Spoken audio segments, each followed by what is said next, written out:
कुछ ऐसे सीक्रेट जो आपको सिलाई सीखने से पहले पता होने चाहिए। वैसे तो आपको ये कोर्स बहुत अच्छा लग रहा है जो चल रहा है, डेली क्लासेस चल रही हैं इस चैनल पे, 100 से प्लस क्लासेस हो चुकी हैं जो कि आप लोगों को बहुत ज़्यादा पसंद आती हैं। और इसमें हम ये भी जानेंगे कि जो नए बिगनर हैं वो कपड़े को कैसे मैनेज करें, सिलाई कहाँ पे सीखनी ज़रूरी है, पहले यूट्यूब पे या फिर लोकल आपको सीखनी ज़रूरी है। सबसे ज़्यादा कमेंट आता है कि मैम हमें मशीन लेनी है लेकिन कौन सी मशीन लें। तो देखिए, आपको पहले अपना पर्पज़ पता होना चाहिए कि आप बाहर के हिसाब से लेना चाहते हो मशीन, जैसे बाहर का भी आप आगे चल के करोगे या फिर घर घर का ही काम करना है या फिर होम बुटीक करना है कि थोड़ा बहुत बाहर का भी कर लिया, थोड़ा बहुत घर का भी करना कर लिया, या फिर रोड साइड बुटीक ओपन करना है। तो उस बेस पे आपको अपनी मशीन का चयन करना पड़ेगा कि मुझे मेरा पर्पज़ क्या है मशीन लेने का। तो ये आपके ऊपर निर्भर करता है। दूसरा, आपके ऊपर निर्भर करता है कि आपकी पॉकेट में कितना पैसा है मशीन ख़रीदने के लिए। अगर कम पैसा है तो छोटी मशीन लेनी पड़ेगी, थोड़ा सही पैसा है तो आपको अम्ब्रेला मशीन लेनी चाहिए, और बहुत ज़्यादा पैसा है और एक बार में अच्छी इन्वेस्टमेंट करना चाहते हो तो आपको जैक जुकी की मशीन लेनी चाहिए। पर यहाँ पे क्वेश्चन आता है कि अच्छी मशीन कौन सी है, किससे हम अच्छी अर्निंग कर सकते हैं। तो मशीनें अर्निंग नहीं करती हैं, वो जहाँ की तहाँ बैठी रहती हैं, आपको उसके ऊपर काम करना होता है। मशीन नहीं करेंगे आपके साथ काम, आपको उसके ऊपर काम करना है। आप जो उससे काम करवाएंगे वो करके देगी काम, ठीक है। मशीनें कुछ नहीं करेंगी, मशीनें सारी बेस्ट हैं, कोई मशीन ऐसी नहीं है। बहुत सारे यूट्यूब चैनल भी हैं ऐसे, बहुत सारे ऐसे गांव हैं जहां पर हाथ की मशीन से अच्छा खासा बुटीक रन कर रहे हैं और पायदान की मशीन से भी अच्छा खासा रन कर रहे हैं।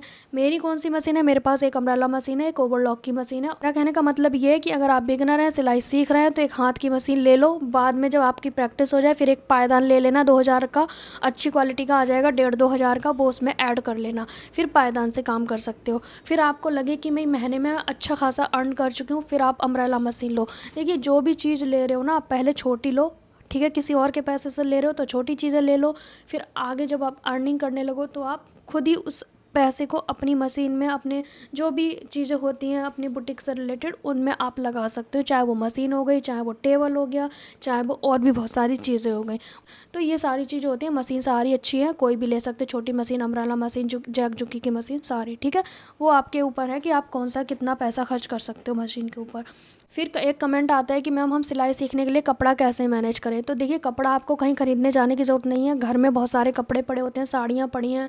और अगर आपके पास नहीं है तो थान का कपड़ा ले आओ, और आसपास अच्छी मार्केट है आपकी जहाँ पे तोल में कपड़ा मिल जाता है या टुकड़े मिल जाते हैं, या फिर होता है ना 100 रुपये का 2 मीटर, इस टाइप का कुछ मिल जाता है। फिर भी नहीं मिल रहा है तो आप मीशो से सस्ता कपड़ा मंगा सकते हो, बहुत अच्छा सस्ता कपड़ा मिल जाता है। एक तो मैंने ही मंगाया था, मैं आपको दिखा भी दूंगी, शायद किसी वीडियो में दिखाया होगा सेकंड चैनल पे। 5 मीटर हमें 270 रुपये में मिल गया, सोचो 5 मीटर, जो कि मुझे लोकल में तो मुझे नहीं मिलने वाला था, इसलिए मैंने ऑर्डर किया था और बहुत ही अच्छी क्वालिटी में मिला है। और आपके साथ में जल्दी उस पर कुछ कोट सेट वगैरह बनाना सिखाऊंगी आपको, ठीक है। तो आप ऐसे कर सकते हो मैनेज। और कॉटन की प्योर साड़ियाँ आपको मिल जाती हैं मीशो पे, जो 150, 200, 300 इस तरह से आती हैं। 5 मीटर कपड़े में आप कुछ भी 5 ब्लाउज सीख सकते हो, या एक सूट और पैंट बनाना सीख सकते हो, इस तरह से चीज़ें आप कर सकते हो।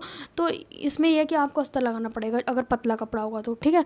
या फिर घर में आपके पास पड़ी साड़ियाँ हैं, चुन्नी है, कॉटन के दुपट्टे हैं, कोई भी कपड़ा है, आपको गली में कहीं कोई सस्ते में दे रहा है कपड़ा, आते हैं ना फेरी वाले, उनसे ले सकते हो प्रैक्टिस करने के लिए, ठीक है। इस तरह से आपका कपड़ा मैनेज हो जाएगा। अब एक चीज़ आती है कि मैम हमें यूट्यूब पे सिलाई सीखनी चाहिए या फिर पहले बाहर कहीं सीख लेनी चाहिए। तो देखिए, अगर आप बेसिक हो और बिल्कुल ही आपको सुई में धागा डालना नहीं आता, मशीन चलानी नहीं आती, तो आपको लोकल में जाके 3 महीने 2 महीने का कोर्स कर लेना चाहिए। बिकॉज़ अगर आपको मशीन चलानी नहीं आती और हम यूट्यूब पे आपको सिखा रहे हैं, किसी भी चैनल पे आप सीख रहे हो यूट्यूब पे, मैं ये नहीं कह रही मेरे चैनल पे, तो आप अपनी मशीन के बारे में नॉलेज नहीं है तो आपका कपड़ा भी ख़राब होगा, मशीन भी ख़राब होगी। क्योंकि बेसिक चीज़ तो आपको आनी चाहिए, और बेसिक चीज़ें क्या होता है ना, हम प्रैक्टिकली सीख पाते हैं, जैसे कि आसपास के लोगों ने सिखा दिया या कहीं सिलाई सेंटर में जाके सीख लिया।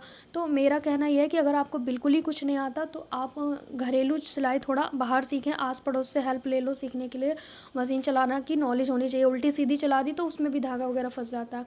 तो बेटर है कि आप थोड़ा लोकल में सीखें, फिर आपको थोड़ी नॉलेज होने लगेगी तो आप यूट्यूब पे किसी भी चैनल से सीख सकते हो, ठीक है।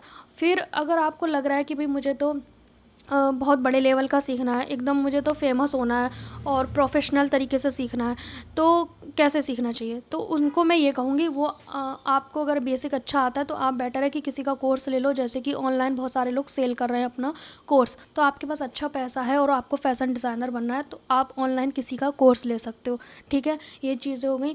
बाकी नॉर्मल अगर आपको सीखना है तो आप यूट्यूब के माध्यम से सीख सकते हो, ठीक है? फिर एक कमेंट आता है कि हमारे छोटे बच्चे हैं, किसी का 3 महीने का, 6 महीने का, साल भर का और आपको इंटरेस्ट भी है सीखने का, तो आप लोग मुझे कमेंट करते हो क्या हमें सीखना अभी ज़रूरी है, बाद में सीखें, कन्फ्यूज़न में हैं, हमें भी कुछ करना है, अच्छी अर्निंग करनी है। क्योंकि आप लोग शायद मेरी ही वीडियो से मोटिवेट हुए हो, आप लोगों ने कमेंट भी किया था कि सेकंड चैनल पे जो आपकी मोटिवेशन वीडियो रहती हैं, उनसे मुझे ऐसा लगा कि बस मुझे सीखना है, कुछ ना कुछ करना है और बच्चे बिल्कुल छोटे हैं। तो मैं आपको ये कहूँगी कि आपको अपने बच्चों के लिए 4 या 5 साल देने ज़रूरी हैं, 4 साल तो ज़रूर देने हैं। ये समय वापस नहीं आएगा, सीखने का समय तो आप आगे भी कर सकते हो, लेकिन हाँ, अपनी जो स्किल्स है ना उसको भले ही प्रैक्टिकल नहीं कर पा रहे हो पर वीडियोस देखते रहो, जिससे क्या होगा ना कि आपकी जो इच्छा है ना वो मरेगी नहीं, वो समाप्त नहीं होगी। अगर आपको मैं कहूँ कि आप कुछ मत देखो क्योंकि आपको अभी सीखना ही नहीं है 4 साल, अगर आपने 4 साल वो देखा भी नहीं तो आपकी इच्छा ख़त्म हो जाएगी, लेकिन 4 साल तक आप देखते रहो चीज़ों को, भले ही मत करो। इससे ये होगा कि बच्चे बड़े हो जाएंगे, जब 4 साल के हो जाएंगे, स्कूल पढ़ने लगेंगे, इधर उधर जाने लगेंगे क्लास वगैरह में, तो आपको समय मिलेगा, फिर आप अपने समय का यूज़ कर पाएंगे। लेकिन उसमें इच्छा शक्ति को ज़िंदा रखना ज़रूरी है। उसके लिए आप अच्छी अच्छी सिलाई की वीडियो देखते रहो, अपनी नॉलेज को गेन करते रहो, अपनी डायरी बना लो कि भाई मुझे ये अच्छा लगता है बनाना, ये अच्छा लगता है, जहाँ भी जिस भी चैनल पे जो मेथड आपको अच्छा लगता है अपनी डायरी में मतलब नोट डाउन कर लो। मैं यहाँ पे अपने ही चैनल की बात नहीं कर रही हूँ। उसके बाद आपकी इच्छा शक्ति बनी रहेगी, 4 साल पूरे होंगे, फिर आप 5वें साल में अपना काम शुरू कर सकते हो सीखने का भी। क्योंकि मैं अगर आपसे कह दूँ अभी आप सीख लो, कर पाओगे नहीं, फिर होगा क्या, सब भूल जाओगे, क्योंकि प्रैक्टिस मेक्स परफेक्ट। प्रैक्टिस नहीं हुई तो आपके पास जो ज्ञान है वो बचेगा ही नहीं। ये लोग बोलते हैं ना कि ज्ञान सीख लो एक बार, नहीं भूलते हैं। अरे भाई भूलते हैं, क्यों भूलते हैं? क्योंकि उस बीच में आपने बहुत सारे सीरियल देखने होते हैं, उस बीच में आपने बहुत सारे यूट्यूब पे चैनल देखने होते हैं, सिलाई और टीवी देखना होता है, इधर उधर चीज़ें होती हैं। इंसान इतना भर जाता है कि जो पीछे जो चीज़ें थी वो मतलब बिल्कुल ही पीछे चली जाती है, भूल जाता है बंदा। तो ये होता है। क्योंकि मैं अपना बताऊँ, मेरा एक्सीडेंट हुआ था तो 6 महीने मैंने बिल्कुल फिनिश कर दिया था अपना काम, क्योंकि मेरा एक्सीडेंट इतना भयंकर हुआ था, जो मेरे हाथ पे सिर में आप जो देखते हो ना निशान वगैरह, ये मेरे सब एक्सीडेंट के हैं। तो 6 महीने मैंने बिल्कुल काम नहीं किया था, तो मुझे ऐसा लगा कि मैं कुछ जानती नहीं हूँ, मैं टेलर हूँ ही नहीं, मतलब मुझे जानती नहीं थी कि मैं कुछ करती भी थी, इतना अच्छी अर्निंग करती थी। मुझे तो ऐसा लगता था कि ये सब मेरे को अब कुछ नहीं है, मेरे को आता ही नहीं है। फिर मैंने 6 महीने बाद अपना जो काम को हाथ में लिया, फिर मैंने कटिंग करना शुरू किया, तो मेरा सब ब्लाइंड, मुझे याद ही नहीं है कि मैंने क्या करा। वो तो अच्छा है कि मेरा 5 साल पहले एक चैनल था, जो कि ये वाला ही चैनल है, एक्चुअली ये वाला ही वो चैनल है जिस पे मैंने काम करना छोड़ दिया था। तो इस पे मैंने कुछ वीडियो डाली हुई थी, भले ही चलता नहीं था यूट्यूब चैनल, लेकिन मैंने अपने यादगार के लिए डाली हुई थी वो वीडियो। तो मुझे अपनी ही वीडियो से हेल्प मिली, मुझे वापस से याद करने के लिए कि मैं क्या थी। फिर मैंने 2-4 दिन काम किया, मैं वापस से उसी फॉर्म में आ गई, क्योंकि मेरा कंटिन्यू काम था। तो बस मुझे वो बैरियर को तोड़ने में 2-3 दिन लगे, 4-5 दिन लगे, फिर मैंने शुरुआत की। और शुरुआत क्यों करनी पड़ी? क्योंकि कुछ मेरे कस्टमर ऐसे थे जिन्होंने मतलब 6-7 महीने तक, 7-8 महीने तक उन्होंने कोई कपड़ा नहीं सिलवाया कि जब दीपा ठीक होगी तभी मैं काम कराऊंगी। और एक लड़की की वजह से मेरे को ज़बरदस्ती अपने आप को दोबारा काम में लगाना पड़ा। एक लड़की है, दीक्षा नाम की कस्टमर है मेरी, अगर वो यूट्यूब पे देख रही होगी तो उन्होंने कहा था कि मेरी इंगेजमेंट है दीदी, जब आप सही हो जाओगे ना, मेरे इंगेजमेंट का लहंगे का ब्लाउज़ आप ही सिलोगे। तो उसका ब्लाउज़ सिलने के चक्कर में मुझे वापस अपने इसी रूप में आना पड़ा कि मैं हाँ टेलर हूँ। तो ये चीज़ें होती है, हमारे कस्टमर भी इतने अच्छे होते हैं जो हमें वापस अपनी चीज़ों को याद दिलाते हैं कि आप सच में जो हो उसमें वापस आओ। क्योंकि हम जब बीमार होते हैं, कुछ हो जाता है ना, तो हमें लगता है कि अब सब ख़त्म हो गया, कुछ आने वाला नहीं है रिटर्न, लेकिन उसी बैरियर को तोड़ना पड़ता है। तो इसीलिए मैं आपको कह रही हूँ, सोचो मैं इतनी फेमस टेलर होने के बाद जब मैं भूल सकती हूँ चीज़ें, तो आप भी भूल सकते हैं। प्रैक्टिस नहीं होगी तो सब समाप्त हो जाएगा। इसलिए काम इस बहुत सारे लोग कहते हैं ना, सस्ते में हम सिलाई क्यों करें? सस्ते में करो या फ्री में करो, याद रखने के लिए चीज़ें करो। कई बार पैसों से मत तोलो चीज़ों को, ठीक है? तो ये तो अलग टॉपिक हो जाएगा, इस पे बात नहीं करते हैं। एक क्वेश्चन आता है कि मैम अगर हम बाहर लोकल में सीखें तो हमें क्या-क्या लेकर जाना पड़ेगा, कैसे क्या मैनेज करना पड़ेगा? तो मैं आपको बता दूँ, आपको ये चीज़ पहले पता होना चाहिए। अगर आप बाहर कहीं सीखने जा रहे हैं, वहाँ पे आप फ़ीस पे करोगे, चाहे एडवांस चाहे मंथली।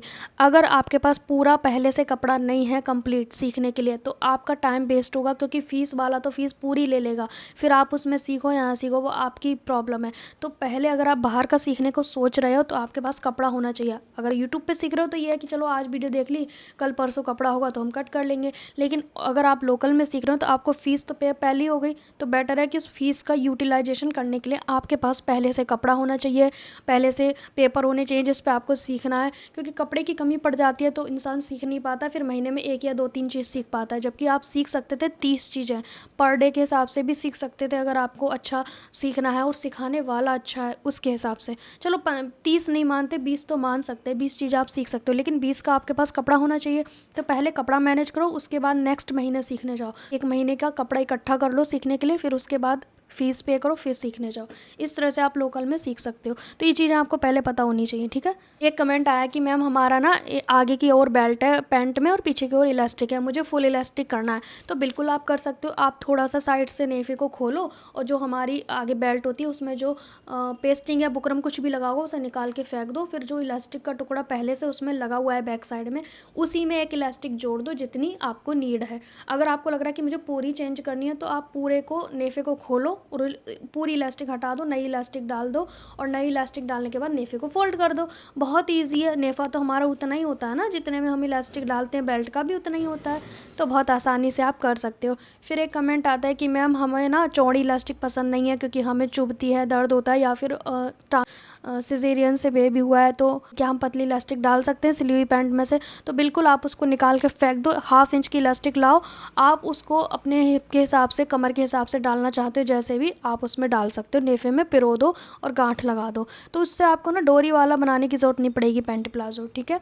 एक कमेंट आया माही जी का, वो कह रही हैं कि मुझे बाहर की सिलाई करनी है तो मुझे कितना रेट लेना चाहिए और क्या क्या टूल्स होने चाहिए जिससे कि मैं सिलाई अच्छे से कर सकूं, जैसे कि सीज़र हो गया, स्केल हो गया। तो उनका कमेंट आया इसलिए मैं बता रही हूँ, इस चीज़ ऐड ऑन कर रही हूँ। तो देखिए, रेट कितना लेना चाहिए उसके लिए मैंने होम बुटीक रेट लिस्ट की वीडियो डाली है, तो इसी चैनल पर मिल जाएगी, सेकेंड चैनल पर भी मिल जाएगी, दोनों चैनल पर आपको मिल जाएगी। रही टूल्स की बात, जो बहुत ही ज़रूरी है, बेसिक है, तो देखिए ये तो आपके पास होगा ही, इंची टेप, ठीक है? चौक का डिब्बा आप ऑनलाइन भी ले सकते हो और आप ऑफलाइन भी ले सकते हो। ये हमारा है कर्व स्केल। वैसे तो इसके बिना भी अगर आपकी ड्राइंग अच्छी है तो आप गोलाई वगैरह के लिए इजीली हाथ से कर सकते हो, नहीं है तो ये आप ले लो, ये हेल्प होती है इससे बहुत, ठीक है? उसके बाद सीज़र। सीज़र का क्या है ना, ये गिरे नहीं तो सारी सीज़र अच्छी है और गिर गई तो सारी सीज़र बेकार है, फिर धार लगाने की नीड हो जाती है। मेरे पास ये पीतल की सीज़र है और काफ़ी ओल्ड है, ठीक है? और एक सीज़र मैं नई ख़रीद के लाई थी। मेरे पास बहुत सारी सीज़र्स हैं, ठीक है? ऑनलाइन भी आप ले सकते हो, जो आप ब्लैक कलर की देखते हो ना वो भी आप ले सकते हो। रही टूल्स ये वाले, ये हमारे लेग शेपर हैं जो कि हमारे पैंट में काम आते हैं। ये सीधी लाइन में काम आता है। ये भी बड़ा स्केल है, ये भी बड़े कपड़े पर सीधी लाइन के लिए काम आता है। एक आता है एल टाइप का, वो हमारे कपड़े को सीधा करने के लिए काम आता है, वो भी मेरे पास नहीं है। तो ये आपको पूरा कॉम्बो लेना है तो कॉम्बो ले सकते हो, उसमें हर तरह के स्केल आ जाते हैं। पर मुझे जितनी नीड थी मैं उतने ही रखती हूँ। और मेरे पास ट्रायंगल शेप भी है जो कि छोटी छोटी जगह पे सीधी लाइन बनाने के काम आते हैं, वो भी मैंने कहीं रख दिए हैं, वो मैं कभी किसी और वीडियो में दिखा दूँगी। और ये है आयरन। ये है आयरन। बहुत सारे लोग कहते हैं क्या आपके पास स्टीम आयरन है, तो मेरे पास कोई स्टीम आयरन नहीं है और मुझे अभी लेनी भी नहीं है। ये मेरे लिए बेस्ट है और मैं इसी से काम करती हूँ। अब आपको लगेगा ये जल जाएगा इससे, ऐसा कुछ भी नहीं होता। ये मेरी मर्फी कंपनी के है और बहुत ही अच्छी क्वालिटी की मुझे रिसीव हुई है, बस इसे गिराना नहीं है। मैंने कहा ना, चीज़ों की टेक केयर करोगे तो वो आपकी टेक केयर करेंगी, गिरा दोगे तो चीज़ें ख़राब हो जाती हैं। और एक चीज़ मैं ज़रूर बता देती हूँ, अगर आप इस तरह की प्रेस यूज़ करते हो जो आपके पास है आपके घर में, तो आपको बस ना थोड़ा स्लो कर देना है, इसको स्लो करके ही आपको आयरन करना है, ज़्यादा हाई उसमें नहीं करना है, तब कपड़े जलते हैं। फिर भी आपको डर है तो उसके लिए मेरे पास सॉल्यूशन है। क्या, आपने कोई कपड़ा लिया, उसके ऊपर अखबार रख दो और फिर कितनी भी तेज़ प्रेस कर दो, कपड़ा कभी नहीं जलने वाला। लेकिन अखबार रख लोगे तो बिल्कुल भी नहीं जलेगा। एक कमेंट आया था कि जो वर्क वाले कपड़े होते हैं उस पर कैसे आयरन करें, तो वर्क वाले जितने भी कपड़े आते हैं मेरे पास, मैं उसके ऊपर अखबार को रखती हूँ, पेपर को, न्यूज़पेपर को, फिर आयरन कर देती हूँ। फिर हमें हमें कोई टेंशन नहीं होती, ना तो वर्क चुभता है इसमें, प्रेस में भी ऐसा कुछ नहीं होता, और ना ही कपड़े जलते हैं, क्योंकि वर्क वाले जितने भी कपड़े होते हैं ना वो सॉफ्ट शिफॉन या जॉर्जेट या लेज़र इस टाइप के फैब्रिक होते हैं या सिल्क होते हैं, तो उनका ध्यान रखना पड़ता है। ठीक है, कहने का मतलब है ये वाली आप आयरन ले सकते हो, लेकिन बहुत सारे पैसे हैं तो आप स्टीम आयरन भी ले सकते हो, और इसकी कंपनी का नाम है मर्फी रिचर्ड्स, ये आप देख सकते हैं। ठीक है, ये मेरी बहुत पुरानी प्रेस है इसलिए आपको थोड़ी गंदी टाइप की दिख रही होगी। बाकी और एक दो कमेंट आए थे कि आपकी ओवरलॉक की मशीन कितने की आई, तो मेरी 5,000 की मशीन है, ये आज भी 5,000 की है, ये 10 साल पहले भी 5,000 की मिली है मुझे, क्योंकि मैं आपके लिए ना पूछती रहती हूँ, मार्केट जाती हूँ। तो आज मैं सेकंड चैनल पे एक ब्लॉग डालने वाली हूँ, तो आपको अगर देखना है कि मैं कौन कौन से सूट लेकर आई हूँ अपने लिए, तो सेकंड चैनल पर आप देख सकते हो, जो कि मेरा बुटीक से रिलेटेड भी वीडियो आती है, और मेरे ब्लॉग टाइप के भी वीडियो उसी पर आते हैं, और कभी कभी सिलाई की वीडियो भी मैं डाल देती हूँ उस पर। एक कमेंट आया, मैम पैंट मेरी बीच से खिंचती है, मेरा हिप साइज़ 50 है, तो आप ना मेरे चैनल की वीडियो को देखकर पैंट की कटिंग स्टिचिंग करिए। एक चीज़ और बता दूं, जिन लोगों के पैंट में खिंचाव आता है वो एक प्रोसेस कर सकते हैं जो मैं लास्ट की 2-3 वीडियो में बता चुकी हूँ। जैसे कि आपको पूरी पैंट कटिंग स्टिचिंग मेरे मेथड से कर लेनी है, फिर जो नीचे की मोहरी है उसे फ़ोल्ड नहीं करना है, पहले मोहरी को फ़ोल्ड करने से पहले प्रेस से वो आयरन से आपको क्रीज़ बनानी है पैंट की, पैंट को पूरा लिटा देना है जहाँ पे प्रेस करते हो, फिर अच्छे से उसकी क्रीज़ बनानी है नीचे से लेकर ऊपर तक। जो भी हमारा खिंचाव का प्रॉब्लम है वो मोहरी की साइड पे आपको पता चल जाएगा, निकल जाएगा। फिर हमें थोड़ी सी छटाई करनी है, उसके बाद अपनी मोहरी को फ़ोल्ड करना है, या कोई कपड़ा लगा के फ़ोल्ड करना चाहते हो तो वैसे भी कर सकते हो, नॉर्मल फ़ोल्ड करना है वैसे भी। लेकिन आपको पूरा पैंट सिलने के बाद क्रीज़ नहीं बनानी, पहले मोहरी को ओपन छोड़ दो, पूरी पैंट सिल लो, मोहरी को खुला छोड़ दो, फिर आपने क्रीज़ बनानी है, क्रीज़ बनाने के बाद मोहरी को फ़ोल्ड करो। 100% मैं कह रही हूँ आपका पैंट अच्छा बनेगा, कोई खिंचाव नहीं आएगा। आपको अगर वीडियो नहीं मिले तो मुझे कमेंट कर देना, मैं लिंक दे दूँगी डायरेक्ट उस वीडियो का, या फिर मैं दोबारा अपलोड कर दूँगी। ठीक है, कमेंट आया था कि मैम मैं नाप लेकर सलवार बनाती हूँ फिर भी लंबी हो जाती है। तो नाप लेकर आप सलवार बना रहे हो, देखो आप में कुछ ना कुछ गड़बड़ हो रही है। मान लो मैं एग्जांपल दे रही हूँ, रेडी लेंथ सलवार की 36 इंच है, तो आपने क्या करना है, 36 इंच में से 6 इंच माइनस कर देना है बेल्ट का, कितना बचा 30 इंच। 30 इंच में 1 इंच जोड़ना है, क्यों, आधा इंच की बेल्ट अटैच होगी तो उसके सिलने में जोड़ा जाएगा, आधा इंच के पोंचे अटैच होंगे, मतलब पोंचे की पट्टी जब हम अटैच करेंगे तो आधा इंच वहाँ चला जाएगा। तो हमें टोटल 31 इंच हमें कली और पार्ट की लंबाई रखनी है। मैं एक एग्जांपल दे रही हूँ, आपका 38 साइज़ है तो उसके हिसाब से करोगे। ठीक है, उसके बाद आपको जो बेल्ट का साइज़ लेना है वो 8.5 लेना है, 8.5 में से हाफ इंच तो हमारा चला जाएगा, बेल्ट को जोड़ेंगे सलवार में। ठीक है, फिर हमारा जो बचेगा 2 इंच हमारा चला जाएगा उसमें नेफा फ़ोल्ड करने में। हमें कितना मिल गया, 6 इंच। हमने माइनस कितना किया होता है सलवार कटिंग में, 6 इंच। बस इस तरह से हमारी सलवार रहेगी, तो ना तो लंबी बनेगी ना छोटी, बिल्कुल फिक्स बनेगी।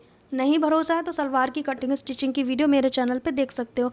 और एक चीज़, बहुत सारी प्लेलिस्ट मैंने बनाई हुई है हर चीज़ की, सूट की, पैंट की, ब्लाउज़ की, लहंगे की, हर तरह की वीडियो है। आपको बस थोड़ा कष्ट करना पड़ेगा, प्लेलिस्ट को चेक करना पड़ेगा।